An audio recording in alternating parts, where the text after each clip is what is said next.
Hello students, welcome back to elite tutors. चलिए इस video में हम सॉल्व करेंगे क्वेश्चन नंबर 4 जो चैलेंजिंग क्वेश्चन होता है मैथ्स पार्ट 1 का। और इसमें हम जो देखने वाले हैं वो रहेगा मार्च 2022 का बोर्ड का पेपर का सॉल्यूशन, जिसमें क्वेश्चन नंबर 4 के अंदर ये 3 क्वेश्चंस पूछे गए थे। अब आपको इससे क्या फ़ायदा होगा मैं आपको बता रहा हूँ, या क्या नुकसान होगा। नुकसान नहीं आपको, हाँ चलिए क्या नुकसान होगा ऐसा बोलूँ तो नुकसान ये होगा कि हो सकता है कि ये 3 क्वेश्चन जो आप करने वाले हो ये बोर्ड एग्जाम में फिर से तो नहीं आए, ज़्यादा चांसेस है। और आप अगर नहीं आने वाला है तो आप इसको क्यों करोगे। तो फ़ायदा ये है, नुकसान तो बता दिया। फ़ायदा ये है कि अगर आप ऐसे क्वेश्चंस सॉल्व करते हो तो आपके कंसेप्ट जो होते हैं मैथ्स के वो और क्लियर होते रहेंगे। और फिर अगर हो सकता है कि अगर इसी टाइप का या इससे रिलेटेड कोई क्वेश्चंस अगर आता है फिर से नेक्स्ट टाइम एग्ज़ाम में तो आप सॉल्व कर पाओगे। तो इसको रिपीट सॉल्व करने से यही आपको फ़ायदा कि आपके कंसेप्ट्स क्लियर होते रहेंगे और आप कैसे भी जो चैलेंजिंग क्वेश्चंस आपने देखा है कि क्वेश्चन नंबर 4 में चैलेंजिंग क्वेश्चंस आते हैं बोर्ड एग्जाम में, 3 क्वेश्चंस पूछे रहेंगे, आपको कोई 2 करना होता है। टेक्स्ट बुक के क्वेश्चंस नहीं होते हैं लेकिन सिलेबस के ऊपर ही बेस्ड होते हैं। तो आपके सामने जितने क्वेश्चंस आते हैं आप करते चले जाइए। आपके कंसेप्ट अगर आपके क्लियर होते चले जाएंगे तो आपको फिर कैसा भी क्वेश्चन अगर आपको पूछता है बोर्ड एग्जाम में तो आप ईजिली सॉल्व कर सकते हो स्टूडेंट्स। तो चलिए फिर ये 3 क्वेश्चंस हम आज इस वीडियो में करने वाले हैं, क्वेश्चन नंबर 4। और नेक्स्ट वीडियो जो रहेगा वो क्वेश्चन नंबर 5 को लेके रहेगा। और इसी तरह और भी जो क्वेश्चंस क्वेश्चन नंबर 4 और क्वेश्चन नंबर 5 के लिए होते हैं वो मैं आपको सॉल्व कराने वाला हूँ।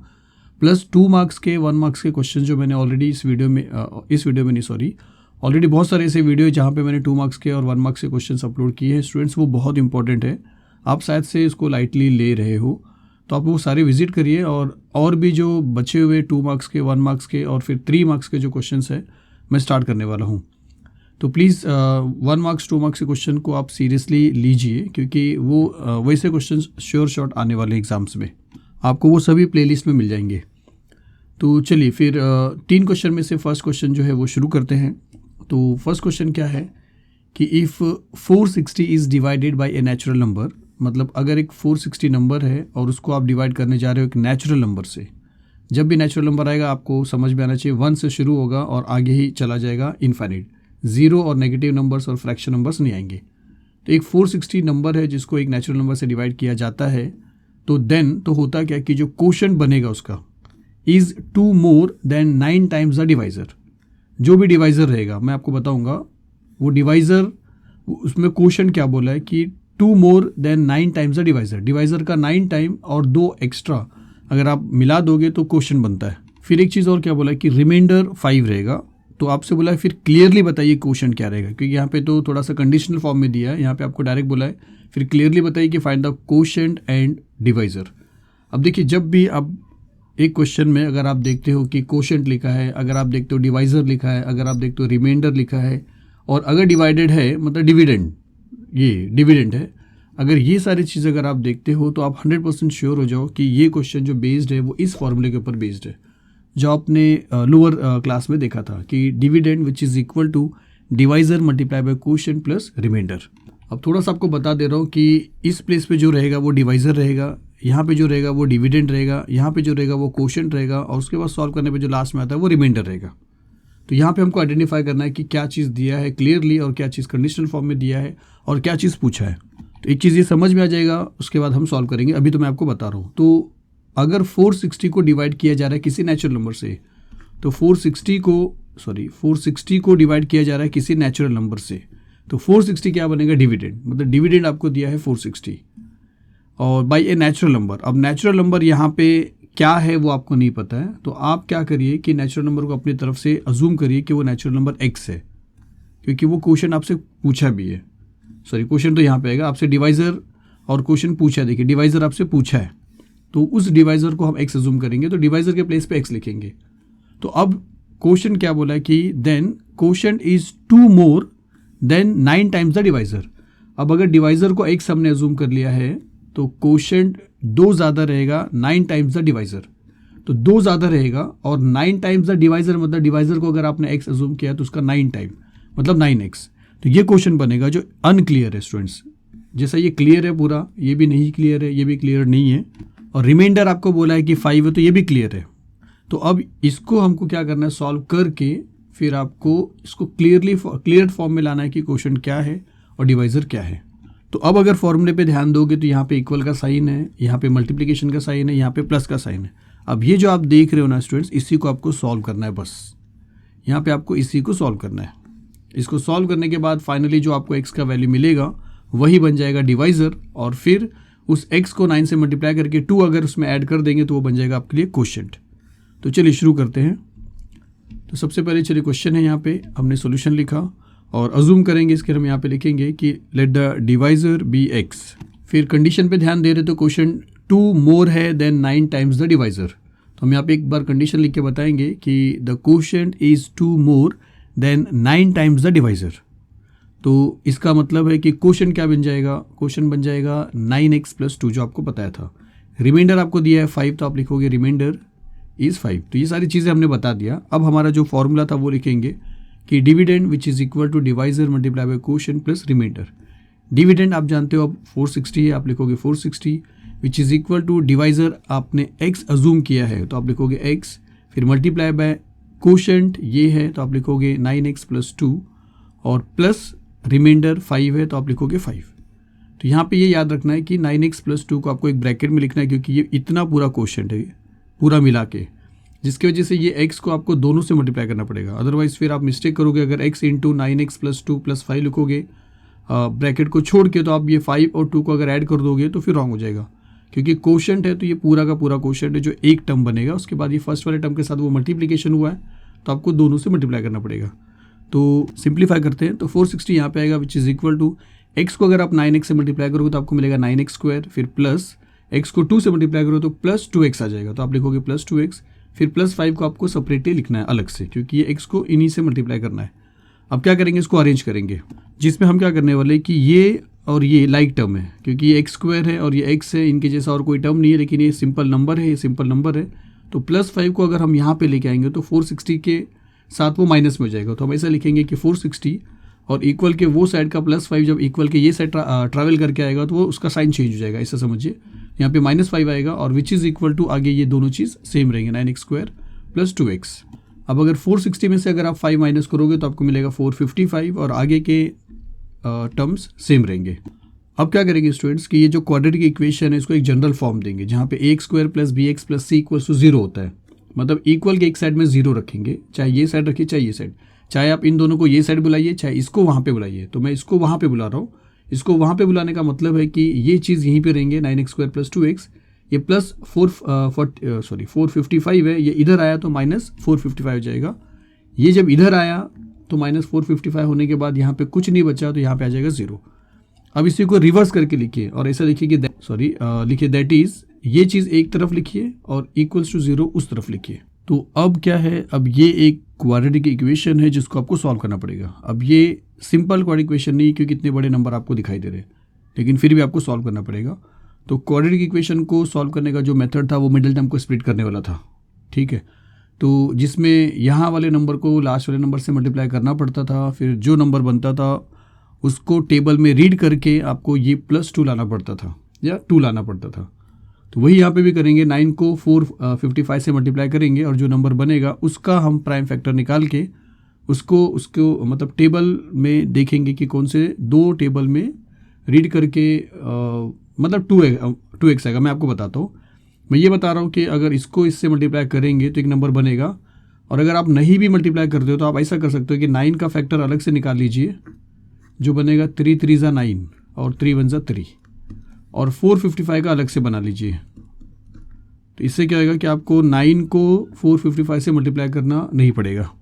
तो चलिए इसका प्राइम फैक्टर निकालेंगे। 2 के टेबल में ये नहीं जा रहा है, 3 के टेबल में जाता है या नहीं जाता। अगर आप इसको सबको ऐड करते हो तो 5 + 5 10, 10 + 4 14 हो रहा है। जो 3 के टेबल में नहीं जाएगा तो 455 भी नहीं जाएगा। 4 से आपको ट्राई करना नहीं क्योंकि आपको प्राइम नंबर से ट्राई करना है। तो 3 के बाद जो नेक्स्ट प्राइम नंबर है वो 5 है, तो 5 से ये जा रहा है क्योंकि लास्ट में 5 है। तो यहाँ पे हमने लिखा 5, 5 9 = 45, 5 1 = 5। अब उसके बाद जो नंबर दिख रहा है ये 5 से भी नहीं जाने वाला है, तो 3 से कहाँ से जाएगा, क्योंकि 3 तो आपने क्रॉस कर लिया है। 9 + 1 10 हो रहा है वैसे भी। तो 5 के बाद अगर नेक्स्ट प्राइम नंबर अगर आप देखो तो वो 7 है, तो क्या ये 7 के टेबल में जाएगा? तो देखिए 7 के टेबल में जा रहा है। कैसा? 7 1 = 7, 8 9 2 बचता है, तो ये 21 हो जाएगा। 7 3 = 21। 13 खुद एक प्राइम नंबर है, तो ये किसी और टेबल में नहीं जाएगा। तो 13 × 1 = 13। तो ये जो इतने नंबर आपको दिखाई दे रहा है, इसमें से आपको 2 ग्रुप बनाना है। अगर आपने क्वाड्रेटिक इक्वेशन किया तो मेरे को कुछ डिटेल में बताने की ज़रूरत नहीं है। आपको 2 ग्रुप बनाना है, दोनों को मल्टीप्लाई करने पे तो 455 9 × 455 जितना नंबर आता है वही आएगा। लेकिन आपको करना क्या है कि यहाँ पे सिंस माइनस है तो आपको माइनस करके 2 लाना है। जैसे मैं डायरेक्टली अगर आपको बताऊँ तो 13 को अगर मैं 5 से मल्टीप्लाई करूँ तो मुझे 65 मिलेगा। 13 × 5 = 65 और फिर 3 × 3 = 9, 9 × 7 63, 9 × 7 = 63।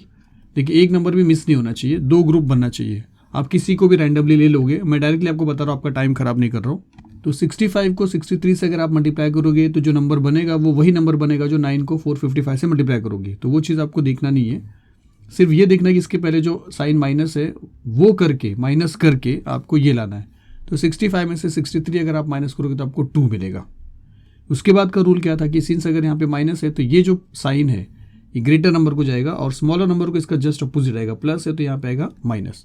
तो +65 और -63 आपको देगा +2 और यहाँ पे देखिए +2 है। तो ये जो 2 नंबर है +65 और -63, इसके साथ आपको क्या करना है, x लगाना है और इन दोनों को स्प्लिट कर देना है, मतलब इसको तोड़ के इसके जगह पे ये दोनों को लिखना है। मतलब इसके जगह पे आपको लिखना है +65x और -63x और बाकी चीज़ों को सेम टू सेम लिखना है, 9x² और -455 और विच इज़ इक्वल टू 0। मैं क्या कर रहा हूँ स्टूडेंट्स कि इसको यहाँ पे और इसको यहाँ पे लिख रहा हूँ, मतलब -63x को यहाँ पे लिख रहा हूँ और +65x को यहाँ पे लिख रहा हूँ, जो आप कर सकते हो। और ऐसा क्यों कर रहा हूँ, क्योंकि 9 में 9 और 63, मतलब 63 में देखिए 9 आपको यहाँ पे कॉमन निकालना पड़ता है, आप जानते हो। तो 9 के टेबल में 63 आता है, 9 7 = 63, तो आपको कॉमन मिल जाएगा। और अगर आप 65 को यहाँ पे रखोगे, 63 को यहाँ पे रखोगे तो इन दोनों में कॉमन नहीं मिलेगा। देखिए कॉमन नहीं मिलेगा तो ये सम सॉल्व नहीं होगा, ऐसा कुछ नहीं है। कॉमन नहीं मिलने के बाद भी ये सम सॉल्व होगा और वही आंसर आएगा, लेकिन कॉमन मिल जाएगा तो आपको ज़्यादा अच्छा लगेगा। तो चलिए मैं आपको बता रहा हूँ कि यहाँ पे आपको क्या करना है कि 63 को पहले रखना है और 65 को बाद में रखना है। तो 9x² आपको सेम लिखना है, इसके प्लेस पे हमने लिखा -63x और फिर +65x और आगे लिखा -455 and which is equal to 0। तो होप करता हूँ आपको ये समझ में आया, और अगर ये सब नहीं समझ में आया तो क्वाड्रेटिक इक्वेशन अगर आपको समझा है तो ये फटाफट समझ में आ जाएगा। तो अब क्या करोगे, अब कॉमन देखोगे आप, इन दोनों में क्या कॉमन है, 9 कॉमन है और इन दोनों में x कॉमन है और बचेगा क्या यहाँ पे, देखिए मैं बता रहा हूँ 9x² है मतलब 9 है और x 2 बार है और 63 है मतलब 9 7 = 63 और x है 9 × 7 × x। कॉमन 9 और 9 है, इसके लिए 9 को बाहर निकाला। कॉमन x और x है इसलिए x को बाहर निकाला। बचा x यहाँ पे लिखा, बचा 7 यहाँ पे लिखा और ये बीच में जो माइनस है उसको यहाँ पे लिखा और ब्रैकेट को क्लोज किया। इस चीज़ मैंने बताया ऑलरेडी।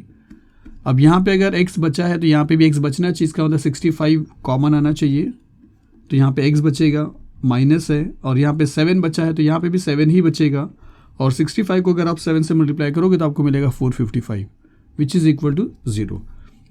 फिर इन दोनों को आपको एक बार लिखना है कॉमन, x - 7 और ये जो बच रहा है इसको आपको सेकेंड ब्रैकेट में लिखना है 9x + 65 फिर विच इज़ इक्वल टू 0। अब इसका 2 मीनिंग होता है कि x - 7 इज इक्वल टू 0 और 9x + 65 which is equal to 0, जिसमें से इसको सॉल्व करेंगे तो आपको x का वैल्यू मिलता है डायरेक्टली 7 और इसको अगर आप सॉल्व करो तो x का वैल्यू आपको मिलेगा +65 पहले जाएगा तो -65 हो जाएगा और 9 बाद में जाएगा, डिवाइड हो जाएगा और आपको मिलेगा x which is equal to -65/9। तो अब आपको ये देखना है कि इन दोनों में से आपको कौन सा नंबर लेना है।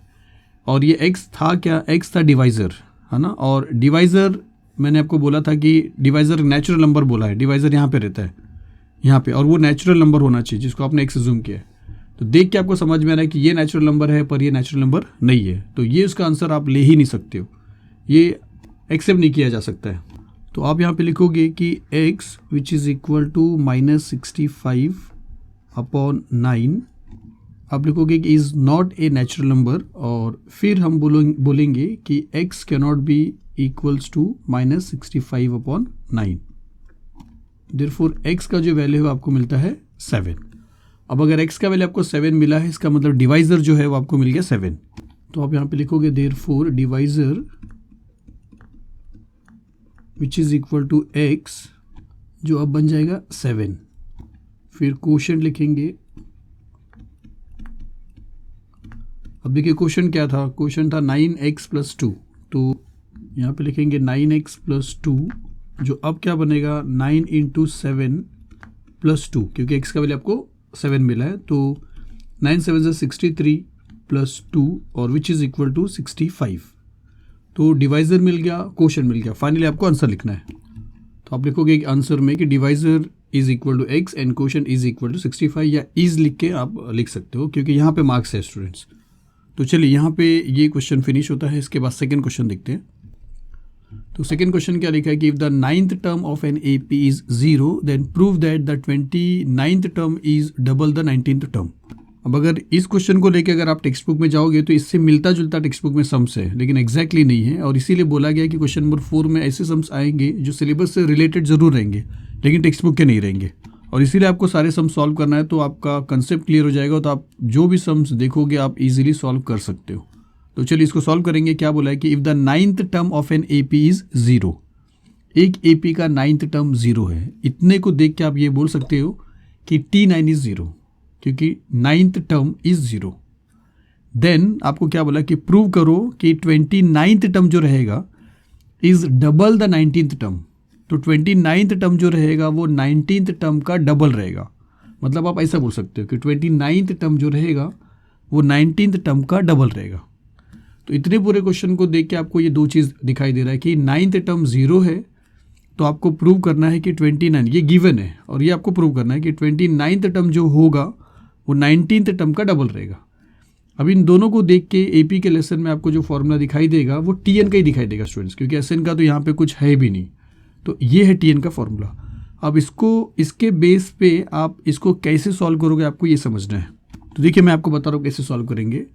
TN का अगर ये फॉर्मूला है तो इसमें अगर आप N के जगह पे 9 लिखते हो तो T9 बन जाएगा, और यहाँ पे चेंजेस जो होगा वो यहाँ पे होगा, क्योंकि यहाँ पे N के जगह पे अगर आप 9 लिखते हो तो यहाँ पे भी 9 आएगा, और आप एक सिंप्लीफाई करोगे। सेकेंड आप क्या कर सकते हो, N के जगह पे 29 लिख सकते हो, तो अगर आप 29 लिखते हो तो यहाँ पे भी 29 हो जाएगा। फिर आप सिंप्लीफाई करके कुछ इसमें रिजल्ट आप रख सकते हो। थर्ड आप क्या कर सकते हो कि N के प्लेस पे 19 लिख सकते हो। फिर यहाँ पे अगर आपने 19 लिखा तो आपको यहाँ पे भी 19 लिखना पड़ेगा और सॉल्व करके आपको रखना पड़ेगा। फिर तीनों को अगर आप कंपेयर करोगे या तीनों के ऊपर आप थोड़ा सा वर्क करोगे तो आपको ये चीज़ मिल ही जाएगा। जैसे जनरली देखते हैं कि पहले T9 का देख लेते हैं। तो आपका ये फॉर्मूला है TN which is equal to A + N - 1 × D। TN में N के प्लेस पे 9 लिखेंगे, यहाँ पे भी 9 हो जाएगा, मतलब ये ऐसा हो जाएगा T9 which is equal to A + 9 - 1 × D। अभी 9 - 1 8 लिख सकते हो, और T9 जो है वो 0 दिया है, तो इसके प्लेस पे 0 लिख सकते हो, और 9 - 1 के जगह पे 8 लिख सकते हो। तो इसका मतलब हो जाएगा 0 which is equal to A + 8D। तो आप ऐसा लिख सकते हो 0 which is equal to A + 8D। अब यहाँ पे आप मत रुकिए, आप एक काम सिंप्लीफाई और करिए। यहाँ पे A का वैल्यू डिफाइन कर लीजिए, मतलब A का वैल्यू अगर आपको क्लियरली चाहिए तो +8D को अगर आप वहाँ पे भेजोगे तो -8D हो जाएगा, मतलब A का वैल्यू आपको मिल जाता है -8D। यहाँ पे आप रुक जाइए। T9 को आपने यहाँ तक लेके आया। अब उसी तरह T29 पे चलते हैं। तो T29 के लिए आपको फिर से एक बार फॉर्मूला लिखा आपने, N के जगह पे 29 लिखा, तो T29 which is equal to A+, ये N के जगह पे भी 29 आ जाएगा और -1 आएगा। यहाँ पे T9 के जगह पे 0 दिया था, तो आपने T9 के प्लेस पे 0 लिखा है, पर यहाँ पे आपके पास T29 का कोई वैल्यू नहीं है, तो आपको सिर्फ यहीं पे जो 29 - 1 28 मिलता है वो आपको सॉल्व करना है। मतलब आपको ऐसा मिलेगा T29 which is equal to A + 28D। तो आप लिखोगे T29 यहाँ पे लिखा है सपोज करिए which is equal to A + 28D। अब यहाँ पे कैच क्या है देखिए कि A के जगह पे आप चाहो तो -8D, चाहो क्यों, आपको चाहना ही पड़ेगा, मतलब आपको करना ही पड़ेगा। आपको A के प्लस पे -8D लिखना है। जैसे इस A को अगर आप -8D लिखते हो और आगे +28D आप लिखते हो, तो इन दोनों को आप सॉल्व कर सकते हो। माइनस प्लस माइनस होगा, 28D में से 8D अगर आप माइनस करते हो तो आपको मिलता है 20D। तो T29 आपको मिल गया 20D। अब ये आपको नोट करने का है कि T29 आपको 20D मिला है। अब एक चीज़ और कर सकते हो T19 का, तो वो भी कर लेते हैं। TN का फॉर्मूला लिखा, N के प्लेस पे 19 लिखा यहाँ पे, और N के प्लेस पे 19 आ जाएगा यहाँ पे। तो यहाँ पे लिखा T19 which is equal to A + 19 - 1 × D which is equal to A + 19 में से 1 अगर आप माइनस करोगे तो 18 आ जाएगा, तो which is equal to A + 18D। फिर वही बात हुआ कि a के प्लेस पे आप फिर से लिख सकते हो -8d, तो इसका मतलब यहाँ पे आएगा -8d plus 18d, minus plus minus होगा 18d में से जैसे आप 8d को माइनस करोगे आपको मिलेगा 10d, और T19 का आपको वैल्यू मिला 10d। अब दोनों को कंपेयर करिए कि T19 10 है और T29 20 है। इसका मतलब T29 जो है वो T19 का डबल है, क्योंकि एक 10 है तो और एक 20 है, और वही चीज़ आपको प्रूव करना है कि T29 is double of T19। तो चलिए आपको कैसे सॉल्व करना है, यही चीज़ आपको फिर से मैं आपको बताता हूँ थोड़ा सम्स के फॉर्म में, जैसे हमको सॉल्व करें तो हमने जनरल आइडिया देखिए। तो चलिए शुरू करते हैं। तो आप लिखेंगे पहले सॉल्यूशन, तो यहाँ पे हमने सॉल्यूशन लिखा और अज्यूम करेंगे कि let the first term of the A P be A and the common difference D, जो हमेशा रहता ही है। अब पहले लिखेंगे T9, जो आपको 0 दिया तो हम लिखेंगे T9 which is equal to 0, और Tn के फॉर्मूले से इसको क्या करेंगे, एक्सपांड करेंगे। तो हम लिखेंगे कि Tn which is equal to a plus n minus 1 into D, therefore T9 which is equal to a plus 9 minus 1 into D. T9 के प्लेस पे 0 लिखा, which is equal to 9 minus 1 8d लिखा। a का value define करके बता दिया कि a का वैल्यू माइनस 8d आ रहा है, जिसको हमने क्या किया, कंडीशन 1 कर दिया। फिर अब चलते हैं T29 की तरफ। तो अब हम ऐसा बोलेंगे कि फॉर 29th टर्म, इसके लिए खास करके ये ले रहे हैं, इसके लिए बता रहे हैं यहाँ पे। तो T29 क्या बन जाएगा, a plus 29 minus 1 into D. ये फॉर्मूला आप वापस से क्यों लिखोगे, एक बार लिखा है तो चलेगा। 29 माइनस 1 करेंगे तो 28 आएगा, तो which is equal to a plus 28d। a के प्लेस पे हम लिख देंगे -8d, जो फ्रॉम 1 करके आप बता दोगे, तो which is equal to -8d plus 28d, और आप बोलोगे कि इसको हमने 1 से लिया है। फिर उसके बाद इन दोनों को अगर हम सॉल्व करते हैं तो आपको मिलता है 20d। तो T29 आपको 20d मिला, जिसको हम कर देते हैं कंडीशन नंबर 2। अब लेंगे फॉर 19th टर्म, तो यहाँ पे लिखेंगे कि फॉर 19th टर्म T29 की जगह पे आप T19 लिखेंगे, तो T19 which is equal to a plus 19 minus 1d which is equal to a plus 18d। a के प्लेस पे फिर से फ्रॉम 1 से हम ले लेंगे -8d, तो which is equal to -8d plus 18d। Minus करेंगे तो आपको मिलेगा 10, तो आप लिखोगे, चलिए फ्रॉम 1 लिखा, फिर आप लिखोगे कि T19 which is equal to 10d, जिसको आपने क्या किया, कंडीशन नंबर 3 किया। तो 2 में आपको दिख रहा है कि T29 20d है, और 3 में आपको दिख रहा है कि T19 10 है। तो T29 जो है वो T19 का डबल है। तो इन दोनों में हम क्या करेंगे, इन दोनों को लेके प्रूव करेंगे कि T29 is double of 19th term. ऐसा लिखेंगे कि फ्रॉम 2 एंड 3, पहले तो ये ले लेते हैं कि T29 क्या है, 20d है। फिर इस 20d को हम क्या करेंगे, ऐसा लिखेंगे कि 2 इंटू 10d लिखेंगे, क्योंकि 2 10 20 होता है, और ये जो 10d है इसके प्लेस पे लिखेंगे T19, तो which is equal to 2 into T19, और 2 इंटू T19 लिखने का मतलब है कि T29 आपको मिल गया डबल ऑफ 19th टर्म। तो आप फाइनली आंसर में लिखो therefore 29th term is twice the 19th term, जो आपको प्रूव करने का था। तो सिंपल था स्टूडेंट्स, समझने से पहले तक डिफिकल्ट है, समझने के बाद सिंपल है। चलिए थर्ड सम्स देखते हैं। तो थर्ड सम्स क्या लिखा है कि the perimeter of N isosceles triangle is 24 centimetre, the length of its congruent sides is 30 centimetre less than twice the length of its base, find the length of all sides of the triangle. तो देखिए सबसे पहले एक isosceles triangle आपको बोला, तो एक isosceles triangle है, उसका नेमिंग कर दिया। और आइसोसेलेस ट्राइंगल आप जानते हो एक ऐसा ट्राइंगल जिसके 2 साइड्स इक्वल होते हैं। तो मान लेते हैं कि ये 2 साइड्स इक्वल हैं, कॉन्ग्रुएंट साइड्स है, और ये नॉन कॉन्ग्रुएंट साइड है। तो यहाँ पे क्या होगा कि the perimeter of N isosceles triangle is 24 centimetre. अभी पेरीमीटर का मतलब तीनों साइड को प्लस करना, मतलब पहला कंडीशन ये है, यहाँ पे 2 कंडीशन है, ये फर्स्ट लेसन का है, लीनियर इक्वेशन इन 2 वेरिएबल। तो यहाँ पे पहला कंडीशन ये है कि पेरीमीटर आपको बोला है 24, तो पेरीमीटर मतलब A B plus B C plus A C आ सकता है, मैं A B plus A C plus B C ऐसा भी लिख सकते हैं students, which is equal to 24। अब हम क्या करेंगे, जो कॉन्ग्रुएंट साइड है अगर उसको एक्स जूम कर लिया तो ये दोनों भी एक्स हो जाएंगे क्योंकि दोनों इक्वल हैं, और नॉन कॉन्ग्रुएंट साइड जो बेस है उसको वाई अगर जूम कर लिया तो ए बी और ए सी के प्लेस पे, ए बी और ए सी के प्लेस पे एक्स और एक्स आ जाएगा, मतलब यहाँ पे एक्स प्लस यहाँ पे एक्स आ जाएगा। और फिर जो नॉन कॉन्ग्रुएंट साइड है बी सी, उसके प्लेस पे वाई आ जाएगा, और विच इज़ इक्वल टू 24। मतलब यहाँ पे आपको एक इक्वेशन मिल जा रहा है कि X plus X 2x plus Y which is equal to 24, जो आप कर दोगे इक्वेशन नंबर 1, जो आपका पहला कंडीशन रहेगा, फर्स्ट कंडीशन। तो फर्स्ट कंडीशन में आपको एक इक्वेशन मिल गया, x 2x plus Y which is equal to 24। Second condition हमको ढूंढना है यहाँ पे कि सेकेंड कंडीशन क्या बोला कि the length of its congruent side. तो कॉन्ग्रुएंट साइड ए बी और ए सी है जिसको आपने अज्यूम किया एक्स, तो उसका जो वैल्यू है, मतलब दोनों का मिला के नहीं बोल रहा, किसी एक का बोल रहा है कि length of the congruent side is मतलब is equal to 13 centimetre less, 13 centimetre less मतलब माइनस, मोर रहेगा तो प्लस, लेस रहेगा तो माइनस, देन किससे, twice the length of its base, base क्या है बी सी मतलब वाई, और ट्वाइस मतलब 2y मतलब 2y, इस तरह। तो आप ऐसा बोल सकते हो कॉन्ग्रुएंट साइड जो है is 13 centimetre less than twice the base मतलब y। तो ये आपको सेकेंड इक्वेशन मिलेगा। मतलब यहाँ पे आपको बनाना है, जैसे जनरल इक्वेशन कैसा रहेगा, x और y और नंबर रहेगा, तो x को यहाँ पे लिखा, प्लस 2y को यहाँ पे लाया, माइनस 2y हो जाएगा, और विच इज इक्वल टू यहाँ पे बचेगा -13, और ये बनेगा आपका इक्वेशन नंबर 2। तो अब आपको क्या करना है, इक्वेशन नंबर 1 को, इक्वेशन नंबर 2 को आपको सिंप्लीफाई करके x और y का वैल्यू फाइंड आउट करना है। जैसे यहाँ पे 2x प्लस y है और यहाँ पे x माइनस 2y है, अगर इसको 2 से मल्टीप्लाई करते हैं तो ये बन जाएगा 2 2 ज़ा 4x plus 2y which is equal to 48, जो आपका नया इक्वेशन बनेगा थर्ड वाला। और इन दोनों को अगर हम सॉल्व करेंगे तो आपको ये दोनों कैंसिल हो जाएगा एडिंग करने पे, और आपको x का वैल्यू मिलेगा। ये उनको जरूर समझा रहेगा जो लीनियर इक्वेशन फर्स्ट लेसन अच्छे से सॉल्व किए रहेंगे स्टूडेंट्स।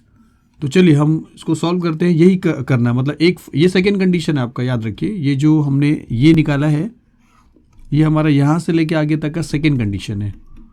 फर्स्ट कंडीशन से ये इक्वेशन बना है, सेकेंड कंडीशन से ये इक्वेशन बना है जिसको सिंप्लीफाई करके यहाँ पे लाया है, और फिर फर्स्ट वाले इक्वेशन को 2 से मल्टीप्लाई करके ये बना है, सो दैट कि 2y और 2y सेम हो जाए और वो कैंसिल आउट हो जाए और आपको x का वैल्यू मिल जाए। तो चलिए थोड़ा अरेंज करके फिर इसको सॉल्व करते हैं, स्टेप में लिखते हैं। तो सबसे पहले आपको सब बताना पड़ेगा। तो सॉल्यूशन में हम ऐसा बोलेंगे कि जो कॉन्ग्रुएंट साइड है उसको x अज्यूम करेंगे, तो हम ऐसा लिखेंगे कि let A B and A C both which are equal, वो रहेंगे 1 सेंटीमीटर, और जो नॉन इक्वल साइड है बेस वो रहेगा y। तो यहाँ पे हम इसको y अज्यूम करेंगे और यहाँ पे लिखेंगे कि and B C is y centimetre. अब आपका पहला कंडीशन क्या है कि पेरीमीटर आपको बोला है 24 सेंटीमीटर है, तो आप ऐसा लिखोगे कि from the first condition perimeter of triangle A B C is 24, और पेरीमीटर का मतलब A B plus A C plus B C, तो आप लिखोगे A B plus A C plus B C which is 24।